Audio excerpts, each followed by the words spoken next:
సాయి పల్లవి కన్నన్ తమిళ actress అందరికీ తెలుసు కదా. సాయి పల్లవి చాలా బ్యాడ్గా మాట్లాడింది అనమాట. ఇండియన్ జవాన్లని టెర్రరిస్టులు అనింది.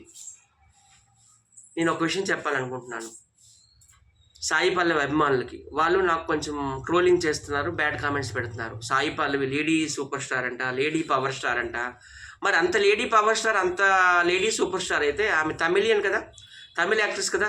తమిళ్లో మరి రజనీకాంత్తో సినిమాలు చేయాలి కదా, కమల్ హాసన్తో చేయాలి కదా. అలాగే విజయ్ దళపతి, విజయ్ తెలుసు కదా, ఆయనతో చేయాలి కదా నెంబర్ 1 హీరో.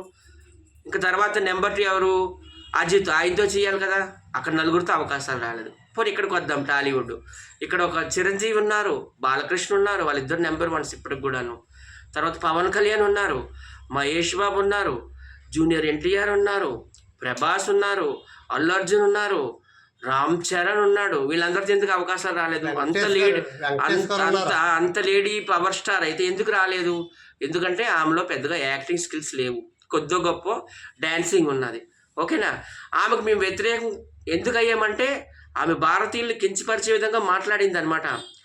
పాకిస్తాన్ వాళ్ళు మనం టెర్రరిస్టులు అనకూడదు, వాళ్ళు కూడా మనల్ని టెర్రరిస్టులు అంటారు అని అంటుంది. అంటే మనల్ని ఎంతమందిని చంపేశారు మొన్న, దగ్గర 30 మందిని. మరి వాళ్ళు టెర్రరిస్టులు అనకపోతే ఏమనాలమ్మా? సాయి పల్లవి కన్నన్ తమిళ యాక్ట్రెస్, నీకు పెద్ద పెద్ద హీరోలతో అవకాశాలు రావు, అలాగని పెద్ద పెద్ద అవార్డులు రావు. తమిళనాడు గవర్నమెంట్ నుంచి నీకు ఒక్క అవార్డు అయినా వచ్చిందా బెస్ట్ యాక్ట్రెస్గా? అలాగే ఆంధ్ర గవర్నమెంట్ నుంచి ఒక్క అవార్డు అయినా వచ్చిందా బెస్ట్ యాక్ట్రెస్గా? ఇప్పుడు నేషనల్ అవార్డు వచ్చిందా బెస్ట్ యాక్ట్రెస్గా రాష్ట్రపతి నుంచి? అలాగే తమిళనాడులో ఎంతో ప్రతిష్టాత్మకమైన కలైమామణి అవార్డు వచ్చిందా? అసలు నీకు ఏమొచ్చి, పద్మశ్రీ వచ్చిందా? ఏమొచ్చింది? నీకు అవార్డులు రావు, పెద్ద పెద్ద హీరోలతో సినిమాలు కూడా రావు.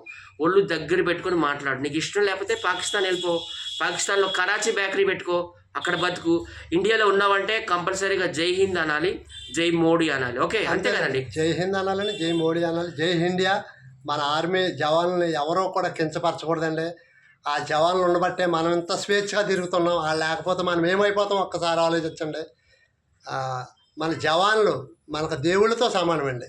అంతే, జై జవాన్ జై కిసాన్ అంటారు. రైతులు ఎండల్లో కష్టపడి కాలు చేతులు కాల్చుకొని ఎండలో మన కోసం పంటలు పండిస్తారు. అలాగే జవాన్లు కూడాను మన బార్డర్లో, మన ఇండియా చుట్టూ అన్ని శత్రు దేశాలే.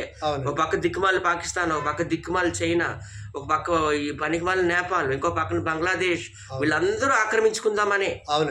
బంగ్లాదేశ్ ఎంతసేపు పశ్చిమ బంగాల్లో దూరిపోదామని, ఈ చైనా వాళ్ళు వచ్చేసి కాశ్మీర్లో అరుణాచల్ ప్రదేశ్లో దూరిపోదామని, ఈ పాకిస్తాన్ వాళ్ళు వచ్చి వాళ్ళు కూడా పంజాబ్లో కాశ్మీర్లో దూరిపోదామని, నేపాల్ కూడా ఇంచుమించు ఉత్తరప్రదేశ్ని ఆక్రమించేద్దామని. ప్రతి ఒక్క దేశం మనకు శత్రు దేశం అయిపోయింది అసలు. ఇప్పుడు ప్రపంచంలో 205 దేశాలు ఉంటే ఇండియా 3rd ప్లేస్లో ఉంది. అన్ని విషయాలు కూడా, అన్ని విషయాలు పవర్ఫుల్ కంట్రీగా ఉంది. అది ఓర్వలేక ఈ చైనా పాకిస్తాన్ లాంటి కంట్రీ ఇట్లా చేస్తున్నాయి. సాయి పల్లవి ఇప్పటికైనా బుద్ధి తెచ్చుకో.